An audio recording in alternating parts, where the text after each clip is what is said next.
Thank you very much, Mr. President. 2 months after unilateral ceasefires were declared in Gaza, we face a worrying situation of impasse and uncertainty. Despite international engagement and support, very little concrete progress has been made on key issues outlined in Security Council Resolution 1860. They include the establishment of a proper ceasefire regime in Gaza, unimpeded access for humanitarian assistance, opening of the crossings, prevention of illicit trafficking in arms and ammunition, and intra-Palestinian reconciliation. Turning now to more detailed part of the briefing, let me begin with Palestinian political developments. Palestinian Prime Minister Salam Fayyad announced on 7 March his intention to resign at the end of the month in order to bolster efforts to form a national conciliation government. President Mahmoud Abbas asked the Prime Minister to remain in office until the reconciliation dialogue was brought to a conclusion. Between 10 and 19 March, Palestinian factions as well as independents assembled in Cairo under Egyptian auspices with the goal of reaching agreement prior to the League of Arab States summit meeting in Doha on 30 March.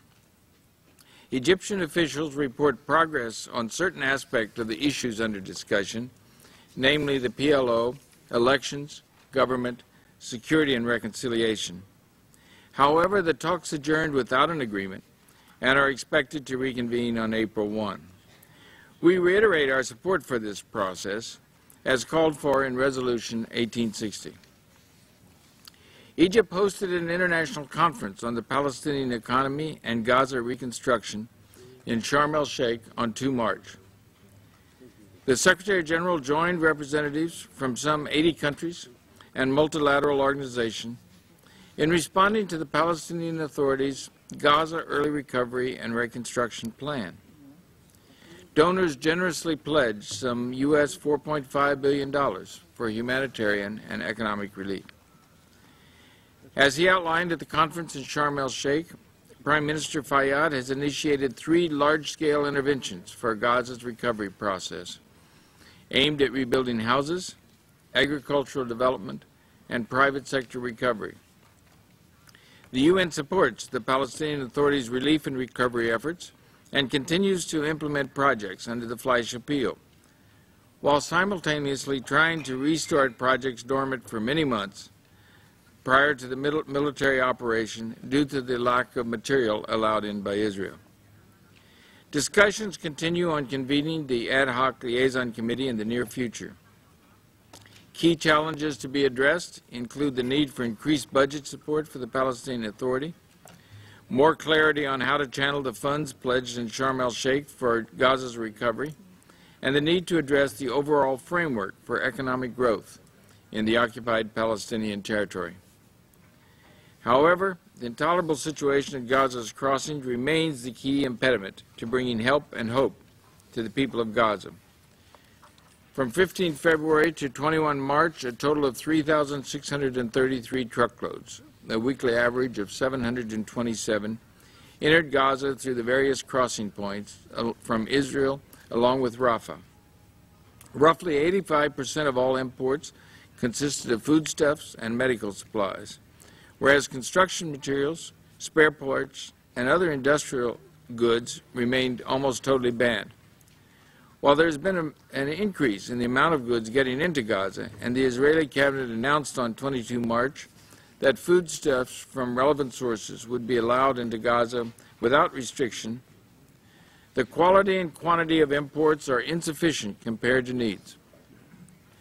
For this reason, the United Nations reiterates its call on Israel to abide by its obligations under international humanitarian law and open the crossings for emergency supplies and reconstruction materials, without which there will be no way to rebuild Gaza.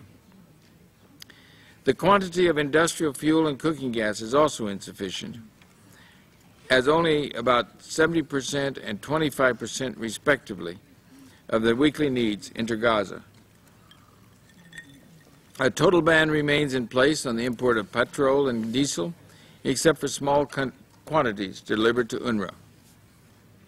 According to the IMF, the continued restriction on the entry of cash and the inability of many including Palestinian Authority employees, to withdraw salaries from the banks, affects the livelihoods of approximately 500,000 Gazans.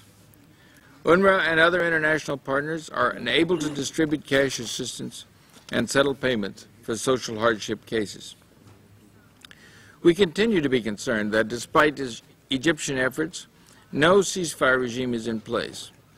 In addition, there has been no breakthrough in efforts to secure the release of Corporal Shalit and several hundred Palestinian prisoners, despite the intensification of efforts. Following an Israeli announcement on 17 March that agreement had not been reached, the IDF arrested 10 Hamas leaders in the West Bank, including a former deputy prime minister of the Palestinian Authority.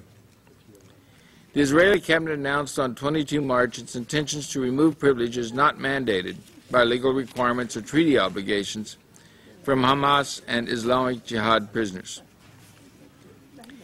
In the absence of a ceasefire, violence continues.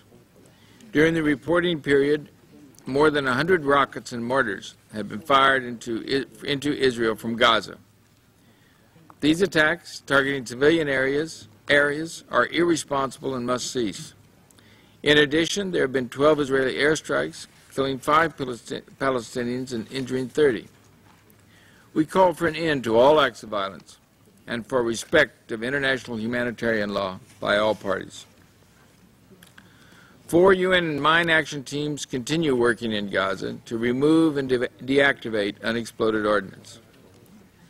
1 UNRWA and 1 municipal school have been cleared, along with the UNRWA warehouse at the Al-Qarni crossing. There has been no development regarding return or identification of a new location of the ordnance, including several unexploded bombs which went missing in February 2009. We are concerned by recent actions of the de facto Hamas authorities in Gaza purporting to assert control over the Palestinian Authority Department of External Medical Treatment. If not reversed without delay, this step could prevent referrals from Gaza of patients needing urgent or complex medical care not available in Gaza. The members of the Board of Inquiry established by the Secretary General into incidents in Gaza have returned from the region, and the Board is now working on its report. As this Council is aware, the Board was tasked to review and investigate a number of specific incidents that occurred in the Gaza Strip between 27 December 2008 and 18 January 2009, in which death or injuries occurred or damage was done at United Nations premises. The Board will submit its report to the Secretary General when he returns to New York in early April. During the reporting period, a number of allegations emerged from Israel Defense Force soldiers that they engaged in improper conduct toward civilians during Operation Cast Lead. On 19 March, the IDF Military Advocate General instructed the military police to probe these allegations. Special Coordinator Sari is in Gaza today, and his consultations with business leaders and civil society representatives have underscored the desperate need for a new approach to Gaza based on ceasefire, open crossings, rejuvenation of the private sector, and Palestinian reconciliation. Without this, the many unresolved issues, combined with the absence of an active negotiations track and continued suffering, could portend a quick return to violence. A new Israeli government has yet to be formed following the elections for Knesset last month. President Peres commissioned Likud leader Benjamin Netanyahu to try to form a government on 20 February, and Mr. Netanyahu remains engaged in intensive consultations with several parties to this end. We continue to follow with concern negative actions on the ground in the West Bank, where insufficient steps are being taken to lift the weight of the occupation and implement commitments. The rejection by the Israeli Ministry of Interior of a planning scheme submitted by residents of the Silwan neighborhood in East Jerusalem has given rise to concern that this could pave the way for demolition and building of a municipal park in a sensitive area of a city populated by more than 1,000 Palestinians. During the reporting period, Israeli authorities have served dozens of new demolition and eviction orders, which, if implemented, could affect hundreds of Palestinian residents throughout East Jerusalem, as well as against structures located in Area C of the West Bank. We call upon the government of Israel to stop house demolitions in East Jerusalem and generally refrain from unilateral actions that may prejudge final status issues. In the affected areas of the West Bank, including East Jerusalem, it is extremely difficult for Palestinians to obtain building permits. Quartet Representative Tony Blair drew attention last week to the fact that without changes in the current system applied to areas of the West Bank under full Israeli military and administrative control, Palestinians will be prevented from improving their standard of living and developing their land. Also in Jerusalem on 21 March, Israeli security forces disrupted a Palestinian celebration marking East Jerusalem as a capital of Arab culture. Palestinian institutions in East Jerusalem remain closed by Israeli order, and construction of illegal settlements continued in Jerusalem and throughout the West Bank. No action has been taken to remove outposts. Settlement activity, including in the highly sensitive E1 area, continues to deprive Palestinians of land for development and agriculture, and to create facts on the ground that severely prejudice final status issues. The Ministry of Defense also approved construction plans for a settlement near Hebron. Let me reiterate before this Council that Israel's obligations under the roadmap are clear. Settlement activity, including so-called natural growth, must be frozen and outposts must be removed. Elsewhere in the West Bank, the more than 100 obstacles to movement continue to make normal social and economic interactions impossible for the Palestinian residents there. Construction in the barrier continued in occupied Palestinian territory away from the Green Line, contrary to the advisory opinion of the International Court of Justice. In the context of Palestinian roadmap obligations, Palestinian security forces remain highly visible in urban centers in the West Bank and prevent militants from conducting activities or displaying illegal weapons, and continue their efforts to ensure law and order. However, no major operations or new deployments have taken place since reconciliation talks began in Cairo, and over 100 Hamas prisoners were released from Palestinian jails as a goodwill gesture in the context of the reconciliation talks. There have been some gradual improvements in cooperation between Israel and Palestinian security forces, including the recent return of hundreds of rifles confiscated in 2002, as well as an easing of the closure regime in and around Nablus. Nevertheless, the IDF continues to raid West Bank towns and villages on a daily basis, citing security concerns. According to UN statistics, IDF operations in the West Bank have more than doubled in frequency since the end of the Gaza crisis, with nearly 200 during the reporting period. Also during the reporting period, 2 Israeli policemen were killed by Palestinians in an attack in the Jordan Valley, and 2 other policemen were injured in another attack in West Jerusalem. On 21 March, Israeli police reported that a large bomb was found and defused in a car park on a shopping mall in Haifa. 2 Palestinians were killed by Israeli security forces and 82 were injured. Most injuries occurred during protests against the barrier and against settlement expansion. During the reporting period, OCHA recorded 26 incidents involving Israeli settlers targeting Palestinians, which resulted in 7 injuries.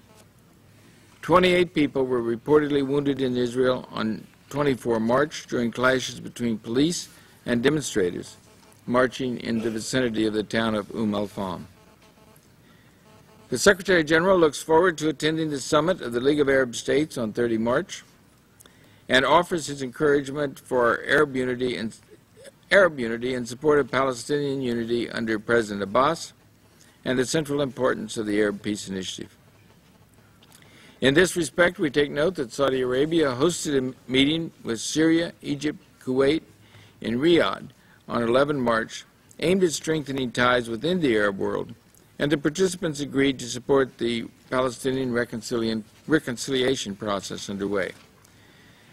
The Secretary General continues to support the holding of an international conference in Moscow in the near future. During the reporting period, senior U.S. officials visited Damascus, and Syrian President Assad has indicated his country's readiness to renew indirect negotiations with the new Israeli government. On the ground, settlement activity in the occupied Syrian Golan continued, although the situation was otherwise quiet. We continue to stress the importance and potential of Israeli-Syrian negotiations and hope that it will be possible in the year ahead to further this track alongside a reinvigorated Israeli-Palestinian track. Mr. President, if I may turn to Lebanon, and mindful that the Special Coordinator for Lebanon briefed the Council on 10 March on the implementation of Security Council Resolution 1701, please allow me only to touch on a few issues. On 23 March 2009, the relative calm that had prevailed in Lebanon for several weeks was interrupted when Kamal Medhat, Deputy PLO representative in Lebanon and a high-ranking Fatah member, was killed by a roadside bomb outside the entrance to Saida's Mia camp. In the explosion, 3 of Medhat's bodyguards were also killed, and 2 other persons were severely injured. Palestinian as well as Lebanese political leaders have reached out to Palestinian faction leaders in the camps in an attempt to mitigate potential tensions on the ground. The Secretary General has condemned this terrorist attack. He expressed his hope that the perpetrators of this crime will be brought to justice promptly and noted that such actions must not be allowed to endanger the climate of calm that currently prevails in Lebanon. Campaigning for the June 7 elections has started, leading to increased political rhetoric among the country's numerous political groups. Parties have yet to announce their electoral list, but consultations on candidates are underway. Candidates have until 7 April to register. A 5th session of the National Dialogue bringing together Lebanon's 14 main political leaders took place on 2 March under the aegis of President Suleiman. Participants agreed to develop proposals for a national defense strategy. It was also agreed at the dialogue that all parties will work to ensure the elections are conducted in a calm and peaceful atmosphere. A further session of the dialogue is planned for 28 April. A ceremony took place on 9 March to mark the start of reconstruction in the Nar el-Bared camp. Securing adequate funding to complete the work remains an issue of major importance. On 16 March, the Lebanese embassy in Syria was inaugurated. The Lebanese ambassador to Syria will take up his post in mid-April. On 24 March, Lebanese President Suleiman accepted the credentials of the newly appointed Syrian ambassador to Lebanon.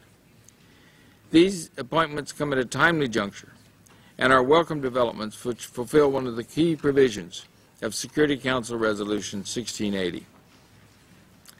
The overall situation during the month in UNIFIL's area of operations has been generally quiet. Progress on the project of visibly marking the blue line continued to be made this month, with 4 additional points having been agreed for marking. Israeli air violations continued on an almost daily basis during the reporting period.